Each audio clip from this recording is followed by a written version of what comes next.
Welcome to 88.8 Success Radio Eskwela Station. Good afternoon, grade 3 learners.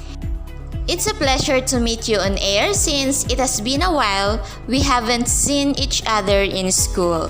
This time, we'll try a new way of learning through this radio broadcast. This is your teacher broadcaster in Science 3.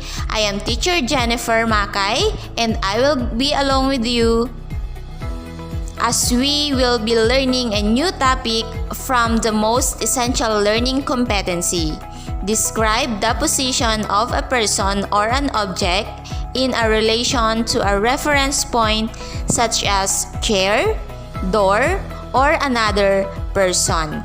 Today, kids, we will be focusing on the indicators of motion relative to a reference point.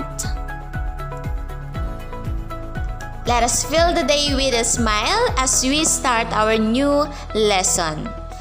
Kids, join in our radio class discussion by listening well, answering the activities prepared for you as you are guided by your parents, guardians, or older brothers or sisters. So make sure that you stay in a place where you are comfortable and free from any disturbance so that you can hear well over the radio. Have you taken your meal? If yes, that would be good to hear. You need to have your meal before our lesson so that you can understand our lesson. Are you ready? Then, let's start our lesson. Kindly get your activity sheets, ball pen and pencil, and get ready to listen and learn. Let us first have a review about your previous lesson. So, gravity. Gravity is the force that pulls objects toward the center of the earth. Second is magnet. Magnet is anything that pulls or attracts iron and steel. Inertia.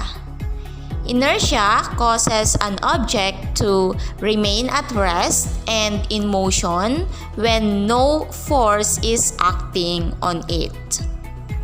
Number 4, balance.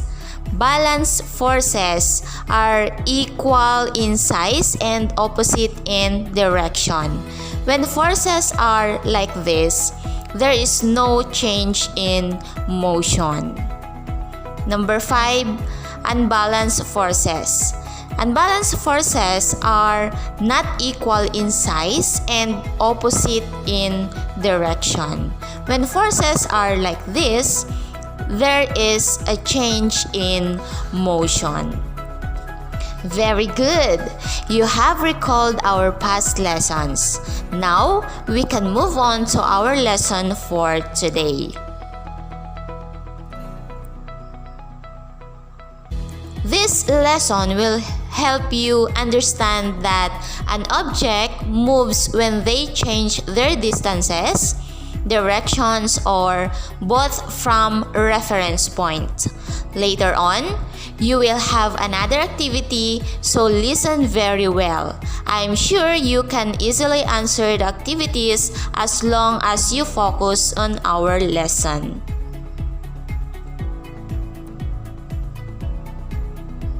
Our lesson today is about the indicators of motion relative to a reference point.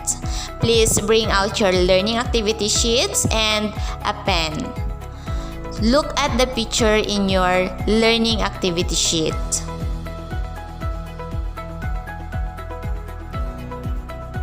If you would tell the position of the car from the pictures above, you may say that on a picture A, the car is in front of the house, while in picture B, the car is on the right side of the house.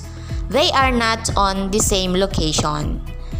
The position of an object or place is the location. Thus, position describes an object's distance and direction from a reference point.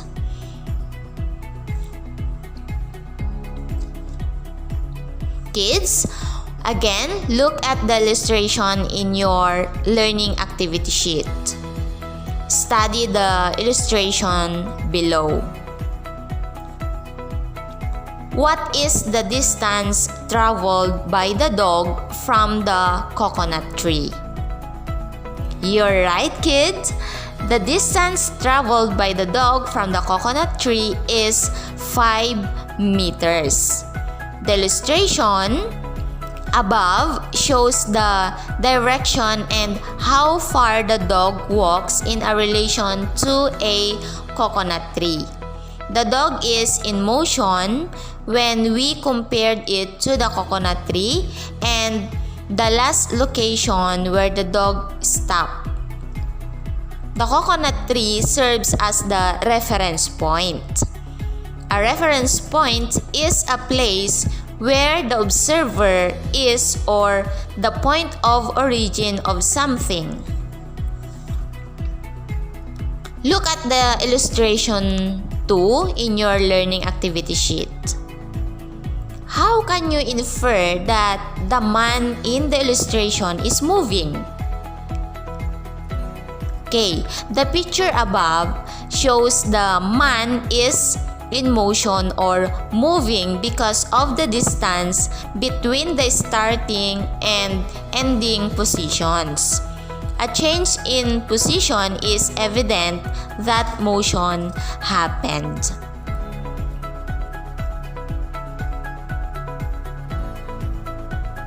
So kids, I have a question for you. For number 1, what is a reference point?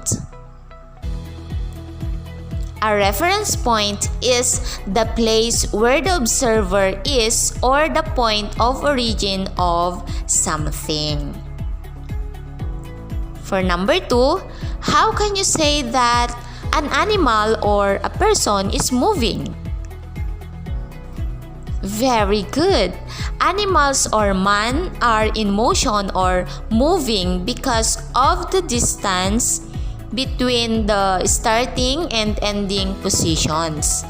A change in position is evident that motion happened. Is it clear? Very good. So now, let's move on to the next activities.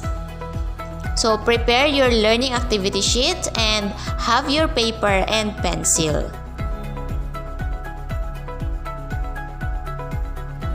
Let us do the activity 1. I will read the instruction. Tell whether the object moves from a reference point to another. Write yes if the object moves or no if it does not. So, let's proceed. For number 1, the answer is yes. Good job. For number 2, the answer is yes. Very good. For number 3, the answer is yes. For number 4, the answer is no. For number 5, the answer is no. Okay. Who got perfect score? Good job! Okay, now are you ready for the next activity? By this time, to check what you really have learned, we are going to answer activity number 2. So kindly open your learning activity sheet. I will read the direction. At the same time, I will read the statement. So try to follow me as I read. Choose the letter of the correct answer. Write your answers on a separate sheet of paper. For number 1, the girl walks from their house to the store to buy food. What is the reference point of the girl? A. The girl. B. The food. C. Their house. D. The store. The answer is very good. Letter C. Their house. Number 2. The boy is sitting beside the tree when a cat beside him chases a rat. Where is the origin of the cat in this situation? Letter A. Beside the boy. Letter B. Beside the rat. Letter C. Behind the tree. Letter D. Beside the boy and the rat. The answer is good job. Letter A. Beside the boy. Number 3. Mother was standing in front of the stove, then she began moving forward. What is the reference point of the mother? A. Stove. B. Mother. C. Nearby the stove. Or D. Inside the house. The answer is good job. Letter A. Stove. Number 4. Maria was sitting on their chair until her mother called her and asked her to prepare their lunch, so that she left her chair. So what is the reference point of Maria? Letter A. Chair. Letter B. Lunch. Letter C. Mother. Or letter D. Table. The answer is awesome. Letter A. Chair. Number 5. Mario took a ride on his tricycle from a tree beside him. He passed by to his friend's house. What is the first reference point of Mario? Letter A. Friend. Letter B. House. Letter C. Tree. Or letter D. Tricycle. Correct answer is good job. Letter C. Tree.